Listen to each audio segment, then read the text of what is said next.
So this is true even if you don't restrict like a particular ROI.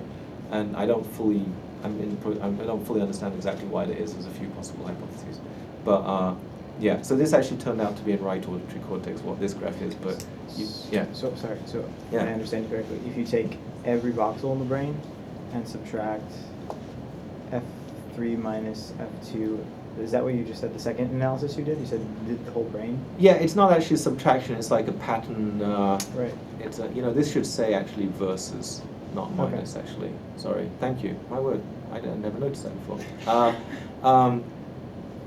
Good point. Thank you, friend. Yeah, that's right. And that's actually a little bit surprising because there's tons of stuff in the brain that, in fact, almost certainly has nothing to do with distinguishing between different speech sounds. Yeah. I mean, we can talk if you want. This is a little bit more specific about why it might be the case that, even with all that junk in there, some signal still emerges. That's a kind of separate question. But the shorter answer is the place where you see this most strongly is actually in right auditory cortex. So that's what we found in there. Yeah. Would you expect this at all to be correlated with their proficiency if, like, that Japanese person knew a bit of English or had experience with it? That is a very, very good question. Or is it like they've seen it enough times that they could recognize So it? now I didn't actually do the behavioral testing part of the study. I believe that, it was the case that, it was some kind of screening that, all the Japanese speakers had fairly minimal exposure to English, and all the English speakers had fairly minimal exposure to Japanese. It's probably a lot easier to get English speakers who don't know Japanese than it is to find Japanese speakers who don't know any English.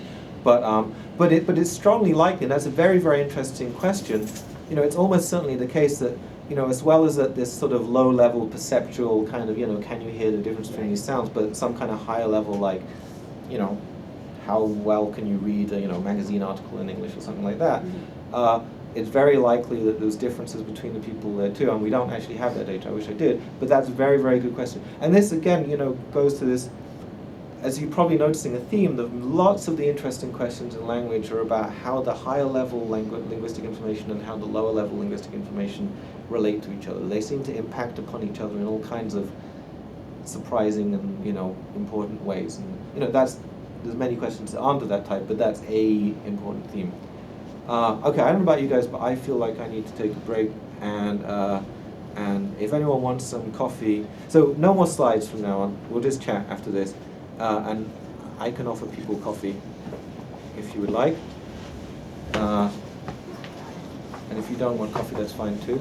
And let me turn off this recording bit. So why don't we all take a break for, like, I don't know, 5-10 minutes, and all kind of gather back here in a bit.